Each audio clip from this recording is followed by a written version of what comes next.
धर्म का निरूपण। प्रहलाद का चरित्र सुनने के बाद धर्मराज ने नारद जी से मनुष्य धर्म समझाने को कहा। 11 से 15 अध्याय तक धर्म की कथा है।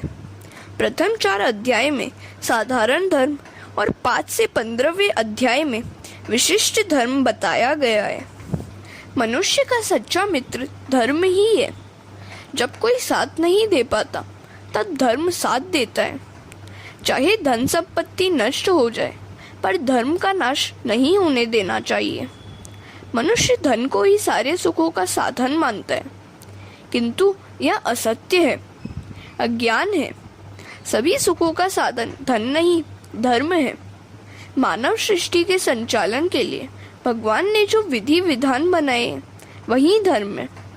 आज के कायदे कानूनों में कई बार परिवर्तन करने पड़ते हैं, क्योंकि इनके बनाने वाले विलासी जो हैं।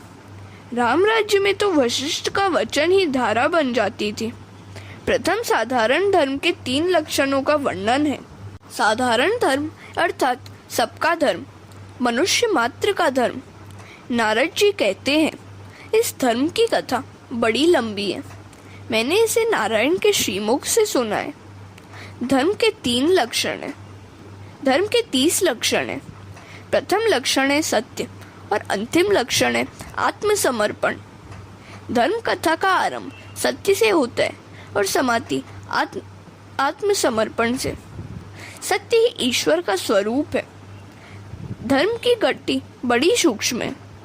आत्मा के समान कोई पाप नहीं है।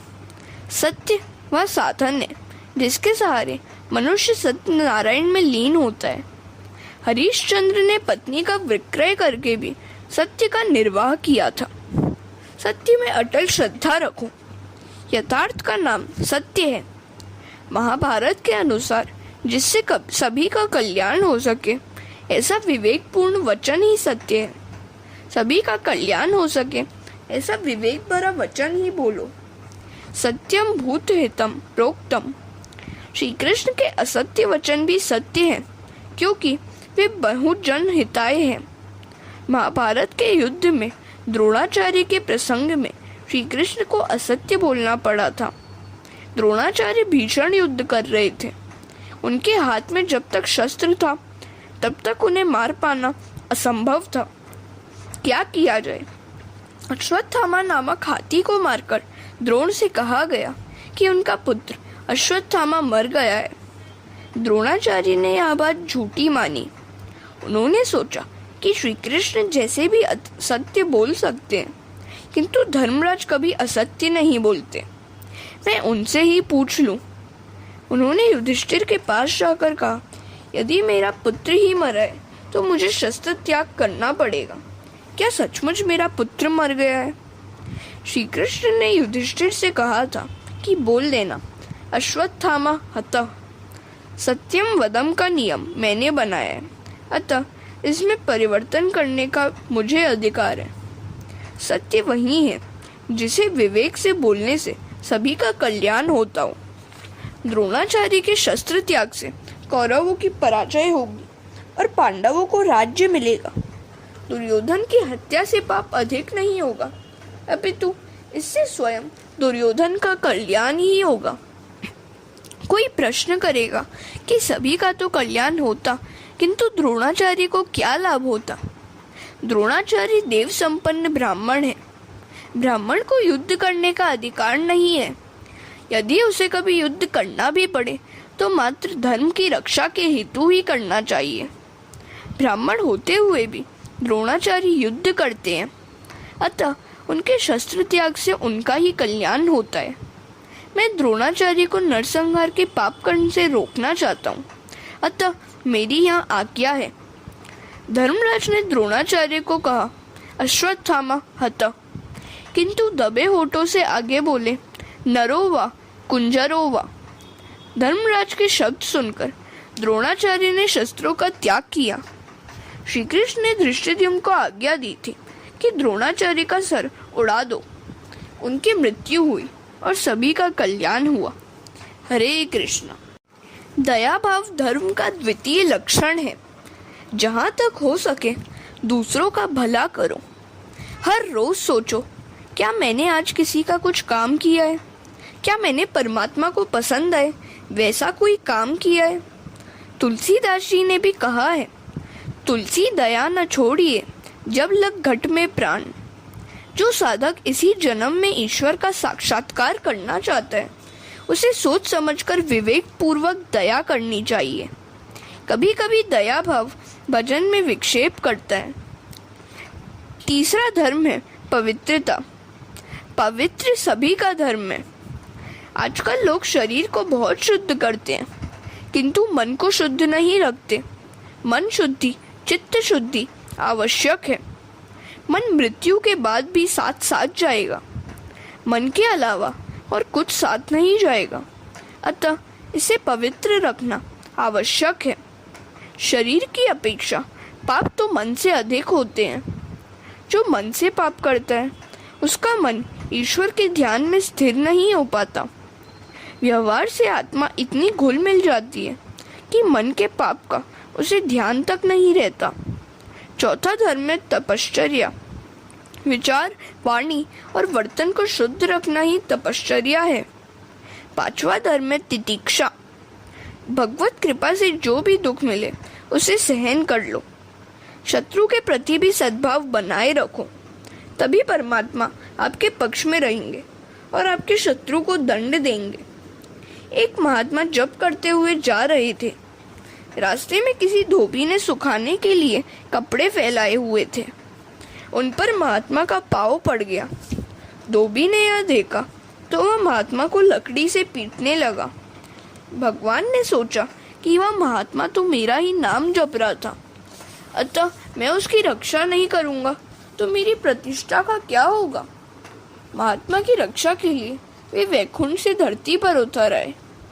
इधर महात्मा की सहनशीलता ने जवाब दे दिया। उन्होंने सोचा कि इस धोबी से मैं अधिक सशक्त हूँ। उन्होंने धोबी को मारने के लिए लकड़ी उठाई। प्रभु ने यह देखा तो वे वापस चले गए। भगवान तुरंत वापस जा पहुंचे तो लक्ष्मी जी ने कारण पूछा। भगवान ने कहा, अब वहाँ महात्मा नहीं है, दो धोबी लड़ रहे हैं। महात्मा ने सहनशीलता का त्याग करके उस धोबी सा ही आचरण किया है। अब मुझे वहाँ करना ही क्या है। मनुष्य अपमान के कारण तभी दुखी होता है जब वह अभिमानी होता है। जीव दीन होकर ईश्वर के चरण में आश्रय ग्रहण करे तो उस पर अपमान का कोई असर नहीं होगा। सहन शक्ति ही तितिक्षा है। अहिंसा छठा धर्म है। वचन, मन और काया से किसी को दुखी न करना ही अहिंसा है। संत वही है जिसके संग में आने वाले का स्वभाव बदल जाए, सुधर जाए। ऋषियों के आश्रम में हिंसक पशु भी शांत हो जाते थे। सातवां धर्म है ब्रह्मचर्य। शारीरिक ब्रह्मचर्य का पालन तो कई लोग करते हैं किंतु आँख और मन से ब्रह्मचर्य का पालन करने वाले बहुत कम होते हैं। किसी स्त्री या पुरुष का चिंतन करना भी ब्रह्मचर्य का भंग ही है। काम भाव के गीत का श्रवण भी ब्रह्मचर्य भंग ही है। ब्रह्मचर्य तो मन को स्थिर करने का साधन है। आठवां धर्म है त्याग। कुछ भी त्याग करना धर्म है। नौवां धर्म है स्वाध्याय। सदग्रंथ का चिंतन, मनन ही स्वाध्याय है जो हर किसी का धर्म है। 10वां धर्म है आर्जवम। स्वभाव को सरल रखना ही सभी का धर्म है। 11वां धर्म है संतोष। ईश्वर ने जो और जितना दिया है उससे संतुष्ट रहने वाला व्यक्ति ही श्रीमंत है और असंतुष्ट रहने वाला दरिद्र है। एक भिखमंगे को रास्ते में एक रत्न जड़ित अंगूठी मिली। उसने सोचा कि मुझसे भी जो व्यक्ति गरीब होगा उसे मैं यह अंगूठी दे दूंगा। चलते चलते एक स्थान पर उसने देखा कि एक 5 बंगलों का मालिक 6ठा बंगला बनवा रहा है और मजदूरों के साथ मजदूरी के पैसों की बात पर झगड़ा कर रहा है। काम पूरा लेता है पर पूरा दाम नहीं देता है। उस भिखमंगे ने उस सेठ को अंगूठी दे दी तो सेठ कहने लगा, मेरे पास तो बहुत कुछ है, मैं भिखमंगा नहीं हूँ, यह अंगूठी मुझे क्यों दे रहा है तू? तो उस भिखमंगे ने कहा, यदि आपके पास बहुत कुछ है तो फिर मजदूरों से झगड़ा क्यों करते हैं, लोभ क्यों करते हैं? आप संतोषी नहीं हैं, अतः भिखमंगे ही हो। तुम भी तो सोचो कि सच्चा भिखमंगा कौन था और सच्चा सेठ कौन था। हरे कृष्ण। 12वां धर्म है समदृष्टि। सर्व में सर्व के प्रति समदृष्टि से देखना सभी का धर्म है। कोई कारणवशात व्यावहारिक विषमता चाहे करनी पड़े, किंतु भावात्मक विषमता कभी नहीं होनी चाहिए। 13वां धर्म है मौन। बिना कारण व्यर्थ कुछ भी न बोलना ही मौन है, और यह भी सभी का धर्म है। मौन मन से भी होना चाहिए। मौन से मन को शांति मिलती है और मानसिक पापों का नाश होता है। वाणी पर बुद्धिपूर्वक अंकुश रखो। 14वां धर्म है आत्मचिंतन। प्रतिदिन सोचते रहो कि मैं कौन हूँ। मैं शरीर नहीं हूँ, मैं परमात्मा का ही अंश हूँ। जन्म से पूर्व न तो कोई रिश्तेदार था और मृत्यु के पश्चात न कोई रिश्तेदार रहेगा। इन दोनों के मध्यावधि समय में ही रिश्तेदार होते हैं। ये कौन है, कहाँ से आते हैं? यह सब भगवान की ही माया है। आत्म स्वरूप को बराबर जानने वाला ही आनंद पा सकता है। यह जगत नहीं है, ऐसा अनुभव तो मनुष्य कर सकता है, किंतु स्वयं के अनस्तित्व को मान्य नहीं कर सकता। वह परमात्मा का अंश है, उसे शरीर से भिन्न होना है। दृश्य में से दृष्टि को हटाकर सभी के साक्षी स्वरूप दृष्टा में मन स्थिर करोगे तो सच्चा आनंद मिलेगा। आत्मा अनात्मा विवेक भी सभी का धर्म है। जगत अपूर्ण है, आत्मा परिपूर्ण। मनुष्य जब तक अपने स्वरूप को स्वयं देख नहीं पाता है, तब तक उसे आनंद नहीं मिल पाता। देव की वाणी अति गूढ़ है। एक सेठ ने अपनी बही में लिखा था कि गंगा यमुना के मध्य में मैंने लाख रुपए छोड़ रखे हैं। जब उनके पुत्र दरिद्र हो गए तो उन्होंने पुरानी बही पढ़ते पढ़ते वह बात भी देखी, किंतु वे इसका अर्थ नहीं जान सके। एक बार उनके पिता के पुराने मुनीम कहीं से आए तो उनसे उस बही की बातों का अर्थ पूछा गया, तो उन्होंने कहा, तुम्हारी 2 गायें हैं, यमुना और गंगा। ये जिस स्थान पर बांधी जाती है वहीं ये रुपए गाड़ कर रखे गए हैं। इस दृष्टांत का आध्यात्मिक अर्थ हमें देखना है। गंगा और यमुना है हमारी इंगला और पिंगला नाड़ियाँ। इन 2 नाड़ियों के बीच होती है सुषुम्ना नाड़ी। जब तक किसी सद्गुरु के द्वारा यह सुषुम्ना नाड़ी जागृत नहीं हो पाती, तब तक ब्रह्म का दर्शन नहीं हो पाता। ज्ञानी जन ललाट में ब्रह्म का दर्शन करते हैं, तो वैष्णव जन हृदय सिंहासन पर चतुर्भुज नारायण का दर्शन करते हैं। साधु होना उतना कठिन नहीं है जितना कि सरल होना है। 15वां धर्म है पंच महाभूतों में ईश्वर की भावना करना। ईश्वर का अनुभव करना सभी का धर्म है। 16वां धर्म है कृष्ण कथा का श्रवण करना। यह भी सभी का धर्म है। 17वां धर्म है कृष्ण कीर्तन, स्मरण, सेवा, पूजा, नमस्कार और उनके प्रति दास्य, सख्य और आत्मसमर्पण। ये भी सभी का धर्म है। मैं परमात्मा हूँ, ऐसा सतत चिंतन करने से जीव को वे अपना लेते हैं। हमेशा यह याद रखो कि भगवान एक भी क्षण मुझसे दूर नहीं रहते हैं। जो ईश्वर को अपने संग रखता है वह निर्भय बनता है। परमात्मा को आत्मसमर्पण करना सभी का धर्म है। हरे कृष्ण। ब्रह्मचर्य और वानप्रस्थों का नियम। इसके आगे विशिष्ट धर्मों का वर्णन है। ब्राह्मण, क्षत्रिय, वैश्य और शूद्र, ये चारों वर्ण ईश्वर के अंगों से उत्पन्न हुए हैं। ये सब एक ईश्वर के स्वरूप में है, ऐसी भावना रखो। 4 वर्ण और 4 आश्रमों का वर्णन है। ब्रह्ममयी दृष्टि और अद्वैत निष्ठा सिद्ध होने पर यदि वह व्यक्ति भेदभाव का पालन न करे तो कोई आपत्ति नहीं है। शास्त्रों में कहीं भी हरिजनों की निंदा नहीं की गई है। सभी को चाहिए कि वे सब अपने अपने धर्मों का अर्थात कर्तव्यों का पूर्णतः पालन करें। ब्राह्मणों का धर्म है अध्ययन, अध्यापन, दान लेना, यज्ञ करना और यज्ञ कराना। क्षत्रियों को प्रजा की रक्षा करनी है। वैश्यों का धर्म है गोपालन, कृषि और व्यापार। शूद्रों का कर्तव्य है समाज के सभी वर्गों की सेवा। इसके बाद स्त्रियों के धर्म का वर्णन किया गया है। स्त्री को चाहिए कि पति में वह ईश्वर का भाव रखे, उसे तभी मुक्ति भी जल्दी मिलेगी। स्त्री का हृदय ऊर्मी प्रधान और आर्द्र होता है, वह कृष्ण प्रेम में शीघ्र द्रवित होता है। सती अनुसूया की भांति नारी पातिव्रत का पालन करके ब्रह्मा, विष्णु और महेश जैसे देवों को बालक रूप में पा सकती है। इसके बाद आश्रम धर्म की बात आती है। आश्रम 4 है। मनुष्य की आयु 100 वर्ष की बताई गई है।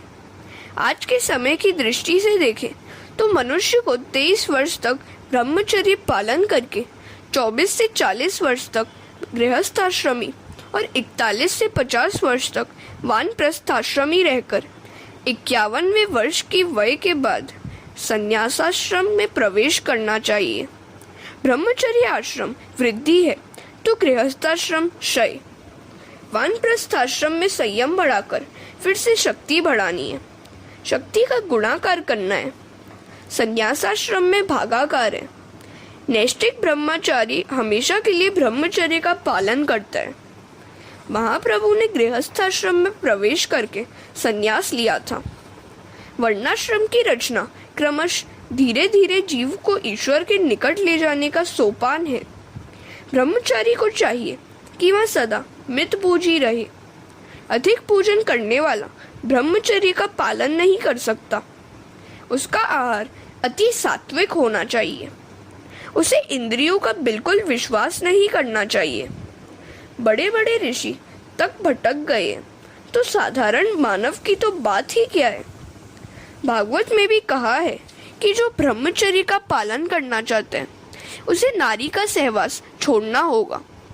कामांध व्यक्ति अविवेकी हो जाता है, अतः सावधानी की आवश्यकता है। ज्ञानी भी कभी कभी मोहित हो जाता है, उसका सयानापन स्थायी नहीं रह पाता। काम का मूल संकल्प है। लौकिक कामना से काम बढ़ता है और अलौकिक कामना से काम कम होता है। काम क्रोध को उत्पन्न करता है, एकांत में सताता है।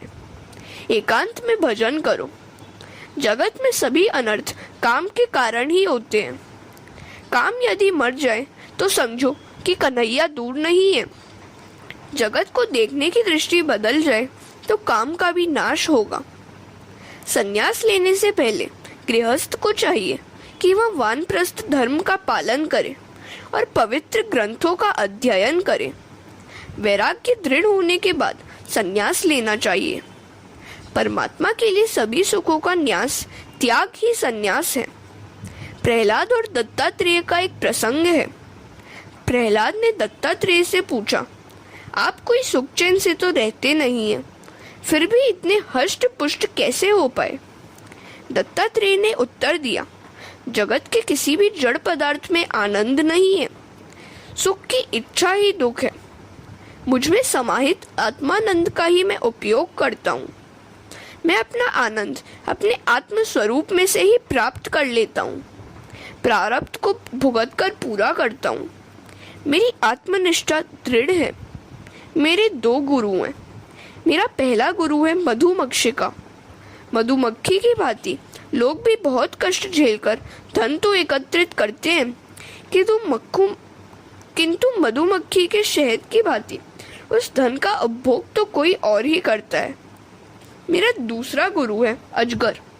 उसी की भांति मैं निश्चेष्ट पड़ा रहता हूँ और प्रारब्ध योग से जो भी मिल जाए उससे संतुष्ट रहता हूँ। इन 2 गुरुओं से मैंने वैराग्य और संतोष का नियम प्राप्त किया है। एक ही स्थान पर बैठकर सतत ब्रह्म चिंतन करता हूँ। जिससे मन में विक्षेप आए ऐसे व्यवहार से मैं दूर ही रहता हूँ और ओमकार का सतत जप करता हूँ। हरे कृष्णा। अब गृहस्थ धर्म की कथा आती है। पति पत्नी सावधानी पूर्वक पवित्र जीवन जिए तो संन्यासाश्रम जैसा ही आनंद गृहस्थाश्रम में भी मिल सकता है। पवित्र जीवन जीने वाले दंपत्ति साधु संतों की सेवा करके परमात्मा को पुत्र रूप में पाकर अपनी गोद में उनका लालन पालन करेंगे, जबकि सन्यासी मात्र ब्रह्म चिंतन में ही लीन रहेगा। गृहस्थावस्था में यह ध्यान में रखना चाहिए कि पत्नी काम भोग का नहीं, धर्म का साधन है। पत्नी तो गृहस्थाश्रम की सहायिका है। पत्नी संग सत्संग बने तभी गृहस्थाश्रम दिव्यता धारण करता है। गृहस्थ को धर्म ही बनाए रखता है। सन्यासी ही गृहस्थ के आंगन में आता है। अतः गृहस्थाश्रम श्रेष्ठ है। पति और पत्नी दोनों सुपात्र हो तो धर्म का पालन हो सकेगा। गृहस्थाश्रम सर्वश्रेष्ठ है। गृहस्थ को सावधान रहना चाहिए कि कहीं उससे पापाचार न हो जाए। उसे अंदर से अनासक्त रहकर बाहर से सभी से प्रेम करना चाहिए। जो पात्र में, थाली में है वह सभी कुछ अपना नहीं है, किंतु जितना पेट में समा सकता है वही उतना ही अपना है, और पेट में जो गया है उसमें से जितना पच सकता है उतना ही अपना है। गृहस्थाश्रमी को न तो अधिक कठोर होना चाहिए और न अधिक सरल। स्त्री से अधिक ममता न रखे। स्त्री के अधीन रहना अयोग्य है। जो स्त्री के आवश्यकता से अधिक अधीन रहता है उसे देखना भी पाप है। एक राजा था जो पशु पक्षी की भाषा भी जानता था। एक बार राजा रानी भोजन कर रहे थे तो एक चींटी ने भोजन का एक दाना रानी की थाली में से उठाकर राजा की थाली में रख दिया। यह देखकर एक दूसरी चींटी ने उस चींटी से कहा, यह अधर्म है। स्त्री का उच्छिष्ट अन्न पुरुष को खिलाना अविवेक है। इन दो चींटियों की बात सुनकर राजा को हंसी आ गई। रानी ने हंसने का कारण पूछा तो राजा ने कहा, छोड़ो इस बात को, सुनोगी तो अनर्थ होगा।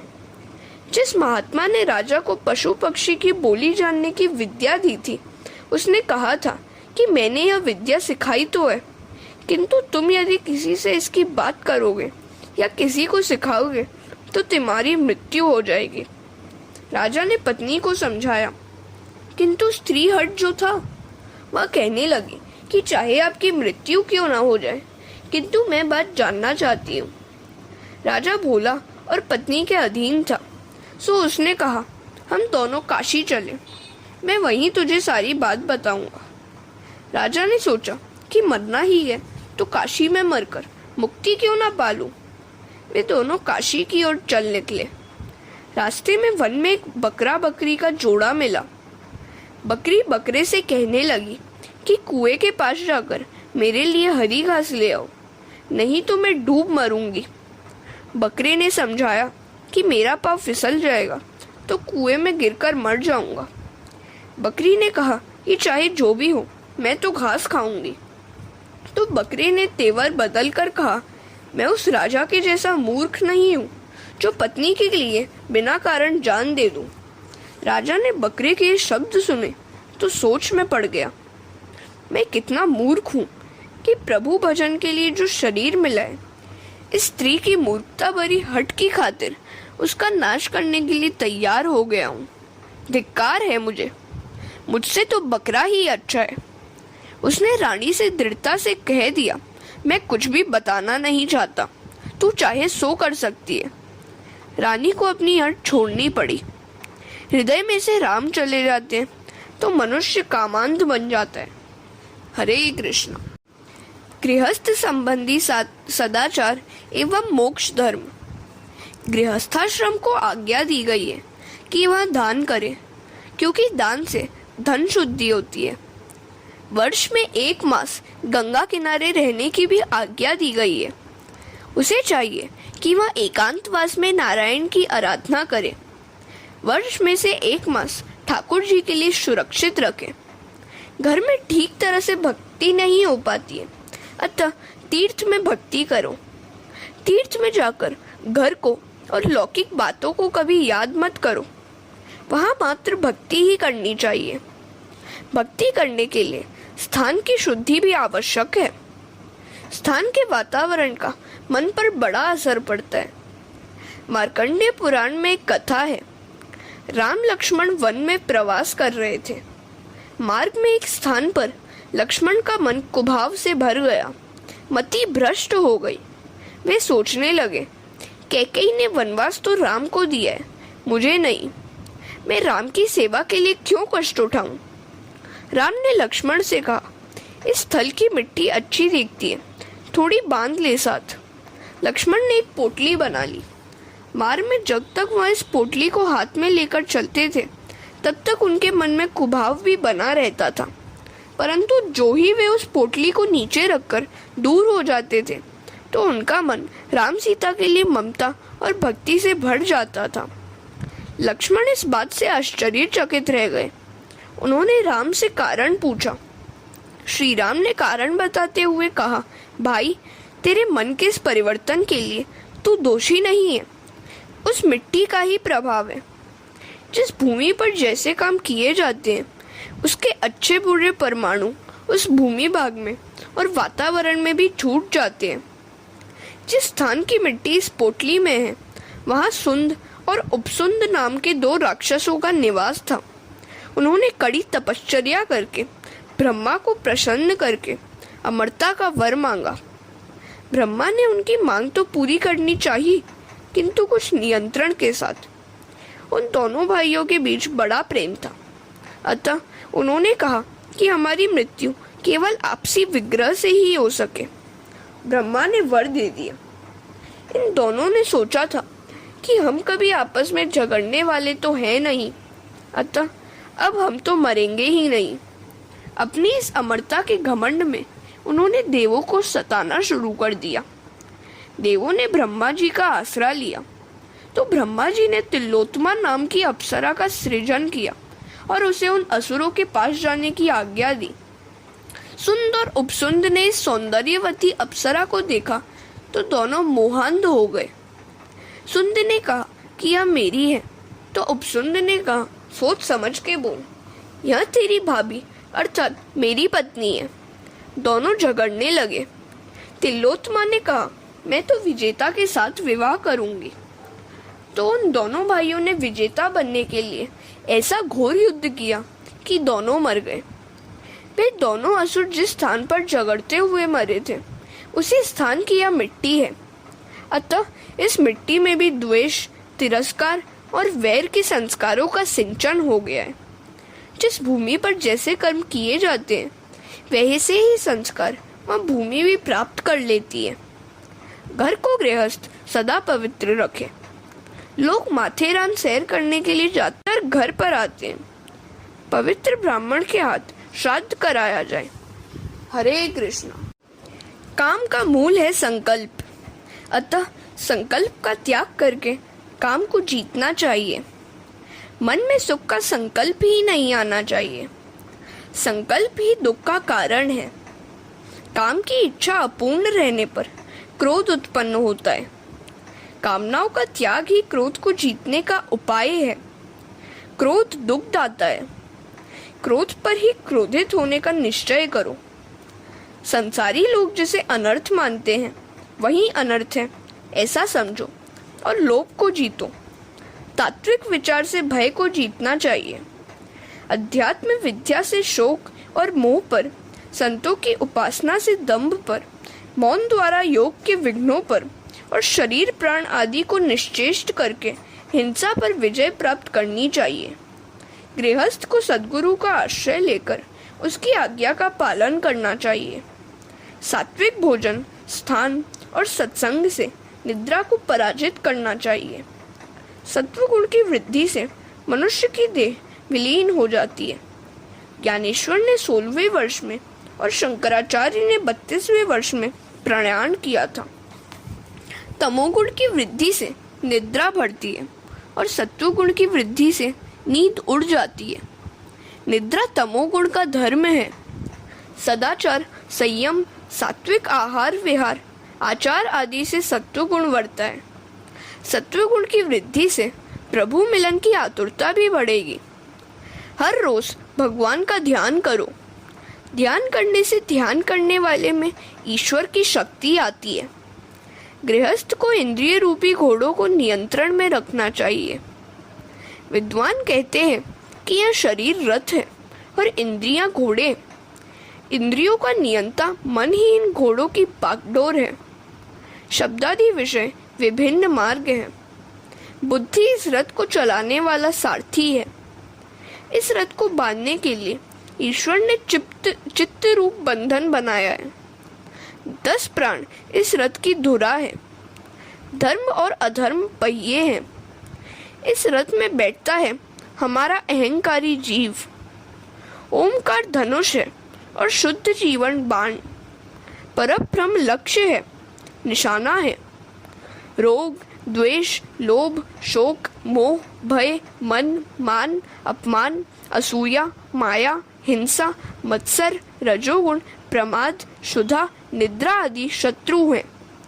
जब तक मनुष्य देह रूपी रथ अपने वश में है तथा इंद्रियां आदि सशक्त हैं, उतने समय में ही मनुष्य को चाहिए कि वह सद्गुरु के चरणों की सेवा करके तीक्ष्ण ज्ञान रूपी तलवार लेकर श्री भगवान का बल धारण करके राग द्वेष आदि शत्रुओं को जीत ले और तत्पश्चात शांत होकर स्वानंद रूपी स्वराज्य से संतुष्ट हो जाए।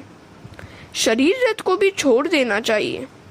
यदि ऐसा न किया जा सका तो रथ में विराजमान प्रमादी जीव को तथा दुष्ट इंद्रिया रूपी घोड़ों को बुद्धि रूपी सारथी अयोग्य मार्ग पर ले जाकर विषयों रूपी चोरों के अधीन कर देगा। वे चोर घोड़ों और स्वार्थी के सहित जीव रूपी रथ को अंधकार व्याप्त और महामृत्यु के भय से पूर्ण संसार रूप कुएं में फेंक देंगे। वेद में 2 प्रकार के कर्म बताए गए हैं। प्रवृत्ति कर्म से मनुष्य संसार में वापस आता है और निवृत्ति कर्म से मोक्ष प्राप्त करता है। मैं कमाता हूँ, ऐसा अभिमान गृहस्थ को नहीं रखना चाहिए। द्रव्य मेरा है, ऐसा भी अभिमान मत रखो। द्रव्य सभी का है। गृहस्थ भावाद्वैत सिद्ध करे, पति पत्नी सत्संग करें, एकांत में बैठकर हरि कीर्तन करो। कीर्तन से कली के दोषों का विनाश होता है। धर्म में अर्थ का उपार्जन करो।